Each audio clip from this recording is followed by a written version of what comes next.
നമസ്കാരം. ഏതെങ്കിലും ഒരു സ്ത്രീയെ പീഡിപ്പിച്ചു എന്ന് പറഞ്ഞുകൊണ്ട് ആ സ്ത്രീ വ്യാജ കേസ് കൊടുത്താൽ നാറുന്നത് ആ സ്ത്രീ കൂടിയല്ലേ? ആ പരാതിക്കാരൻ മാത്രമല്ലല്ലോ. മാത്രമല്ല ആ സ്ത്രീയുടെ ജീവിതം എന്നേക്കുമായി ഇല്ലാതാക്കുകയല്ലേ? ഇനി ഒരു പക്ഷെ അവളുടെ ശരീരത്തിന്റെ മാത്രം വില കൽപ്പിക്കുന്ന ഏതെങ്കിലും ഒരു ചെറുപ്പക്കാരനാണ് അവളെ വിവാഹം കഴിക്കുന്നെങ്കിലോ, ഇനി അല്ലെങ്കിൽ നിലവിൽ വിവാഹം കഴിച്ച് കൂടെ താമസിക്കുന്നെങ്കിലോ അവർ തമ്മിലുള്ള ആ ഒരു ജീവിതത്തിന് അല്ലെങ്കിൽ വരാൻ പോകുന്ന ജീവിതത്തിന് ഒരു പ്രശ്നം വരില്ലേ? എന്നിട്ടും ഇതൊക്കെ അറിഞ്ഞിട്ടും എന്തിനാണ് ഈ പെണ്ണുങ്ങൾ ഇങ്ങനെ ഇറങ്ങി പുറപ്പെടുന്നത് എന്നൊരു ചോദ്യം. ഇനി രാഹുൽ മാങ്കൂട്ടത്തിന്റെ കാര്യത്തിലേക്ക് വരാം. ഇവിടെ രാഹുൽ മാങ്കൂട്ടത്തിന്റെ കാര്യത്തിൽ 3 സ്ത്രീകളുണ്ട്. ഈ 3 സ്ത്രീകളും അവരുടെ ജീവിതം സത്യത്തിൽ ഇതിൽ ബാധകമല്ലേ? അവർക്ക് നാണക്കേടും മാനക്കേടും ഒക്കെ അല്ലേ? സംഭവിച്ചത് സംഭവിച്ചു, ഇനി ഇതാരും അറിയാതെ അങ്ങനെ പോട്ടെ എന്ന് കരുതുന്നല്ലേ നല്ലത്? ഇങ്ങനെയുള്ള ചില ചോദ്യങ്ങളുണ്ട്. ഇതൊക്കെ മാധ്യമലോകത്തും സോഷ്യൽ മീഡിയയിലും മറ്റുള്ളവരും ഒക്കെ നാട്ടുകാരും ഒക്കെ ചർച്ച ചെയ്യുന്നുമുണ്ട്, വെറുതെ സംസാരിക്കുന്നുമുണ്ട്. എന്നാൽ ഇതിന്റെ വസ്തുത അവരാരെങ്കിലും ചിന്തിച്ചിട്ടുണ്ടോ എന്ന് എനിക്കറിയില്ല. വസ്തുത എന്ന് പറയുന്നത് രാഹുൽ മാങ്കൂട്ടത്തിന്റെ കേസ് തന്നെ എടുക്കാം. ഇവിടെ രാഹുൽ മാങ്കൂട്ടത്തിന്റെ കേസിൽ ആദ്യത്തെ ഒരു പരാതിക്കാരി ഉണ്ട് എന്ന് നമ്മൾ വിശ്വസിക്കുന്നു. കാര്യം ഒരു വോയിസ് നോട്ട് വന്നു. ഒരുപക്ഷെ അത് മാധ്യമലോകത്തോ എവിടെയോ ഉള്ള ഒരു പരാതിക്കാരി എന്ന് പറയുന്നുണ്ട്, പരാതി കൊടുത്ത സ്ത്രീയാണെന്ന് പറയുന്നുണ്ട്. പക്ഷെ അവരെ എത്ര പേരെ അറിയും?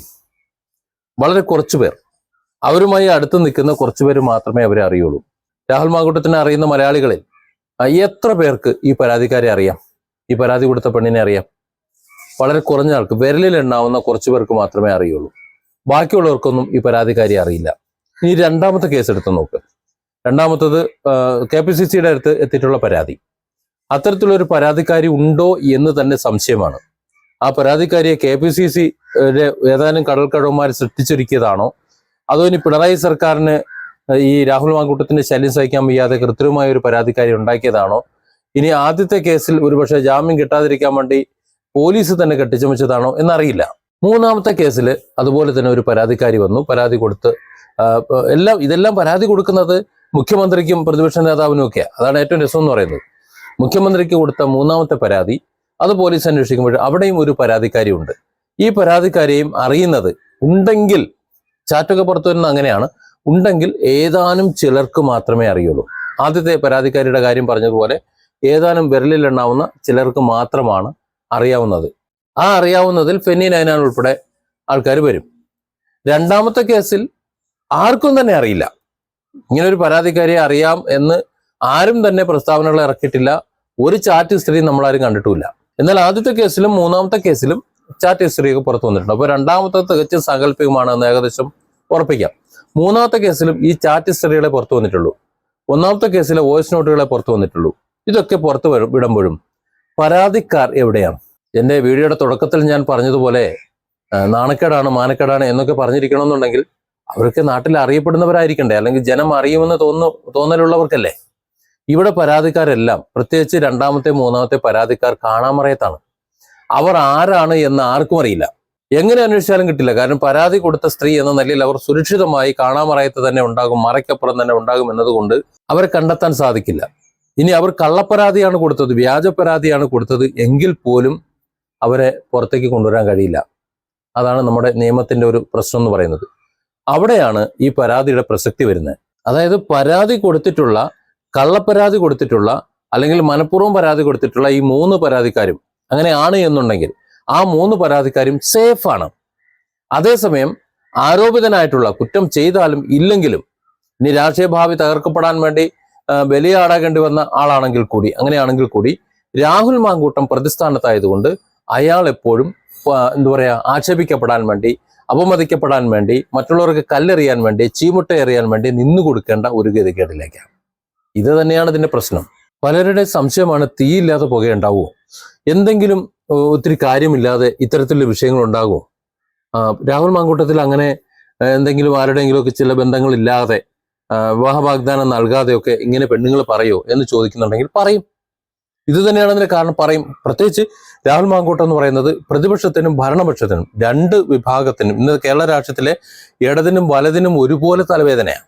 എങ്ങനെ തലവേദന?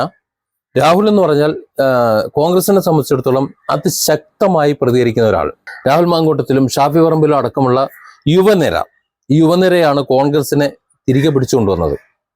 രണ്ടാമത്തെ പിണറായി സർക്കാർ വരുന്ന സമയത്ത് അറിയാമല്ലോ, കോൺഗ്രസ് എന്ന് പറഞ്ഞാൽ അങ്ങേയറ്റം വീണ് തരിപ്പണമായി പോയിരുന്നു. ഒന്നിന് ചുക്കിനും ചുണ്ണാമ്പിനും കൊള്ളാത്ത കുറെ നേതാക്കന്മാരും കടൽ കഴിവന്മാർ കുറച്ചു പേരുണ്ട്, അല്ലാത്ത നേതാക്കന്മാർ കുറച്ചുണ്ട്, അവർക്കൊന്നും യാതൊരു വിലയില്ല. ഈ കഴിവന്മാരെല്ലാവരും കൂടെ അവരെ മണ്ടയ്ക്കടിച്ച് ഒതുക്കി വെച്ചേക്കണം. അങ്ങനെയുള്ള കുറെ ആൾക്കാരെ കൊണ്ട് തലവേദനയായിരുന്നു കോൺഗ്രസിന്റെ അണികൾക്ക്.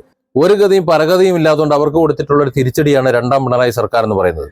അങ്ങനെ രണ്ടാം പിണറായി സർക്കാർ വന്ന ശേഷം കോൺഗ്രസിന് ഒരു ഉണർവ് കൊണ്ടുവന്ന് ഇന്ത്യൻ നാഷണൽ കോൺഗ്രസ് എന്ന് പറഞ്ഞൊരു പ്രസ്ഥാനം ഉണ്ട് എന്ന് എടുത്ത് കാണിച്ച് ജനങ്ങളുടെ ഇടയിലേക്ക് അത്തരത്തിലൊരു അവബോധം ഉണ്ടാക്കി ഇനിയിപ്പോൾ ഒരു സർക്കാർ രൂപീകരിക്കേണ്ട ഒരു സാഹചര്യം ഉണ്ട്. ഈ പിണറായി സർക്കാരിന്റെ ഈ ജനദ്രോഹപരമായിട്ടുള്ള ഈ ഒരു ഭരണം ഉണ്ടല്ലോ, അത് അവസാനിപ്പിക്കേണ്ടതുണ്ട് എന്ന് മനസ്സിൽ തോന്നിപ്പിക്കുന്ന ഒരു വിഭാഗത്തെ സൃഷ്ടിച്ചൊരുക്കാൻ രാഹുൽ മാങ്കൂട്ടത്തിനും ഷാഫി പറമ്പിലും അടക്കമുള്ള ആ ഒരു യുവനിര, ഇവർ രണ്ടുപേരും മാത്രമല്ല, ആ ഒരു വലിയ അബിൻ ബർക്കി അടക്കമുള്ളവരുടെ ഒരു വലിയൊരു യുവനിരയുണ്ട്.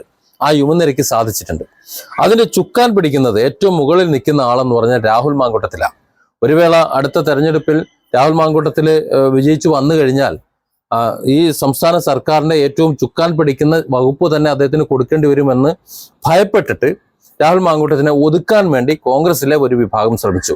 അതുപോലെ അപ്പുറത്ത് CPM-ന്റെ കാര്യം നോക്കുകയാണെന്നുണ്ടെങ്കിൽ ഏറ്റവും വലിയ തലവേദന രാഹുൽ മാങ്കൂട്ടത്തിലാണ്. വേറെ ആരാ ഉള്ളത്? VD സതീശൻ മുതൽ താഴേക്ക്. VD സതീശൻ ഒരല്പം രാഷ്ട്രബോധവും പൗരബോധവും ഒക്കെ ഉണ്ട്, പക്ഷേ രാഷ്ട്രീയ സ്വന്തം അണികളെ പിടിച്ചു നിർത്താനുള്ള രാഷ്ട്രീയ അവബോധമില്ല. അതൊഴികെ ബാക്കിയൊക്കെ ഉണ്ട്. അതുകൂടി ഉണ്ടെങ്കിൽ അദ്ദേഹം ഒരു പൂർണ്ണ ഒരു നേതാവാണെന്ന് പറയാം. പക്ഷേ രാഹുൽ മാങ്കൂട്ടം എന്ന് പറയുന്ന ഒരു ചെറുപ്പക്കാരനെതിരെ എടുത്തിട്ടുള്ള ആ നിലപാടുകൾ എന്ന് പറയുന്നത് ഒരല്പം അതിര് കടന്നതായിപ്പോയി. അതിര് കടന്ന എന്താ പറയാ, എടുത്തുചാട്ടമായി പോയി. അതുകൊണ്ട് തന്നെ അവർക്കൊന്നും താല്പര്യമില്ല. അതുപോലെ CPM-ന്റെ ഭാഗത്തു നിന്ന് ചിന്തിക്കുമ്പോൾ CPM-നെ സംബന്ധിച്ചിടത്തോളം രാഹുൽ മാങ്കൂട്ടത്തിൽ എപ്പോഴും ഒരു തലവേദന തന്നെയാണ്. അയാളെ വളരാൻ വിട്ടുകഴിഞ്ഞാൽ ബുദ്ധിമുട്ടാണ്. അതുകൊണ്ടാണ് ശങ്കരാടിന്റെ ഡയലോഗ് പറയുന്നത് പോലെ ഒരു പെണ്ണ് കേസൊക്കെ എടുത്ത് തലവെച്ച് കൊടുക്കുന്ന അവരും ചിന്തിക്കുന്നത്. ചുരുക്കം പറഞ്ഞാൽ ഈ രണ്ട് വിഭാഗത്തിനും രാഹുൽ മാങ്കൂട്ടത്തിൽ ഒരു തരത്തിൽ അല്ലെങ്കിൽ മറ്റൊരു തരത്തിൽ തലവേദനയാണ്. രാഹുൽ മാത്രമല്ല, മറ്റു പലരും വരുന്നുണ്ട്. അതിനെയൊക്കെ അതിജീവിക്കണമെന്നുണ്ടെങ്കിൽ അവർ ഇല്ലാതാക്കണം. അപ്പോൾ സ്വാഭാവികമായിട്ടും ഒരു പരാതിക്കാർ വേണം, അല്ലെങ്കിൽ ഒന്നിലധികം പരാതിക്കാരികൾ വേണം. അത്തരത്തിൽ പരാതിക്കാരെ ഉണ്ടാക്കിയിട്ട് ആ പരാതിക്കാരെ മുന്നിൽ ഇറക്കുമ്പോൾ അവരുടെ മണ്ടയിലേക്ക് കാര്യങ്ങൾ ചാരിക്കൊള്ളും. അവർ സുരക്ഷിതമായിരിക്കുകയും ചെയ്യും. രാഹുൽ മാങ്കൂട്ടത്തിൽ നാറേ ചെയ്യും. ഇവിടെ അതല്ലേ സംഭവിച്ചത്. രാഹുൽ മാങ്കൂട്ടത്തിൽ പ്രതിസ്ഥാനത്തായതുകൊണ്ട് തന്നെ CPM-ലായാലും ഈ പറഞ്ഞ BJP-യിലായാലും കോൺഗ്രസിന്റെ ഒരു വിഭാഗത്തിലായാലും അയാളെ കല്ലെറിയാനും അയാളെ ആക്ഷേപിക്കാനും വേണ്ടി വലിയൊരു കൂട്ടം ഇന്ന് തെരുവിലുണ്ട്. വസ്തുത എന്താണെന്ന് പോലും അവർക്ക് അറിയേണ്ട ആവശ്യമില്ല. കാരണം അവരുടെ ഉദ്ദേശം എന്താ? കല്ലെറിയുക എന്നുള്ളതാണ്. ഇയാളൊരു തടസ്സമാണ്. അങ്ങനെ തടസ്സമാണെന്ന് ജനങ്ങൾക്ക് തോന്നാൻ വേണ്ടിയിട്ടുള്ള കാര്യങ്ങൾ അവരുടെ നേതൃത്വം ഉണ്ടാക്കി കൊടുക്കുകയും ചെയ്തിട്ടുണ്ട്. അതിനുള്ള ആയുധമായിട്ടാണ് ഇത്തരത്തിൽ 3 സ്ത്രീകൾ പരാതിക്കാരായി രംഗത്ത് വന്നിട്ടുള്ളത് എന്നാണ് നമുക്ക് ഇത്രയും കാലത്തെ ഈ ഒരു 5-6 മാസത്തെ ഈ കേസുകളും കാര്യങ്ങളും പരിശോധിച്ചാൽ നമുക്ക് മനസ്സിലാകുന്നത്. അല്ല എന്നുണ്ടെങ്കിൽ അവർ രംഗത്തേക്ക് വന്നേനെ, അവർ ശക്തമായി പ്രതികരിച്ചേനെ. ഇവിടെ ഈ ഇരയാക്കപ്പെടുന്നവർ എന്ന് പറയുന്ന, പരാതി കൊടുത്തു എന്ന് പറയപ്പെടുന്നവരൊന്നും പ്രതികരിക്കാനായിട്ട് വരുന്നില്ല. അവരെ സംബന്ധിച്ചിടത്തോളം അവർ കാണാമറയത്താണ്. രാഹുൽ മാങ്കൂട്ടത്തിന് ഒരു മോശം ഇമേജ് ഉണ്ടാക്കുക എന്നുള്ളത് മാത്രമേ ഉള്ളൂ. പക്ഷെ അവരാരും മോശം ഇമേജിന് വരുന്നതുമില്ല. സംഗതി അവരുമായി മാസങ്ങൾ അല്ലെങ്കിൽ വർഷങ്ങൾ മറ്റു രാഹുലുമായിട്ടുള്ള അവിഹിത ബന്ധമുണ്ടായിരുന്നു, ലൈംഗിക ബന്ധമുണ്ടായിരുന്നു എന്നൊക്കെ നമ്മൾ പറയുന്നുണ്ട്. പക്ഷെ അങ്ങനെ പറയുമ്പോഴും ഇര രാഹുലിനെ വശീകരിച്ചു കൊണ്ടുപോയതാണ്, അല്ലെങ്കിൽ ഇര രാഹുലിനെ ഇരയാക്കിയതാണ് എന്നൊക്കെ നമ്മൾ പറയുമ്പോഴും ആരാണ് ഈ പരാതിക്കാരെന്ന് ആർക്കെങ്കിലും അറിയോ? ഇല്ല. അവർ നാളെ നമ്മുടെ മുന്നിലൂടെ നടന്നു പോയാലും നമ്മൾ അറിയില്ല. അതായത് അവർ സുരക്ഷിതരാണ്. അങ്ങനെ സുരക്ഷിതമായി ഇരുന്നു കൊണ്ട് മറ്റൊരാളെ തകർക്കാൻ പറ്റിയ ഏറ്റവും നല്ല ഒരു കേസ് എന്ന് പറയുന്നത് പെണ്ണ് കേസാണ്, അല്ലെങ്കിൽ പോക്സോ കേസാണ്. ഈ പോക്സോ കേസാകുമ്പോൾ ഈ പോക്സോ ഇരയാക്കപ്പെടുന്നു എന്ന് അവകാശപ്പെടുന്ന കുട്ടിയുണ്ടല്ലോ, ആ കുട്ടി ഒരുപക്ഷെ മജിസ്ട്രേറ്റിന് മുന്നിൽ സത്യം പറഞ്ഞു പോകും. പിള്ള മനസ്സിൽ കള്ളമില്ല എന്നാണല്ലോ. അതുകൊണ്ട് തന്നെ എപ്പോഴും നല്ലത് ഒരു പെണ്ണ് കേസാണ്.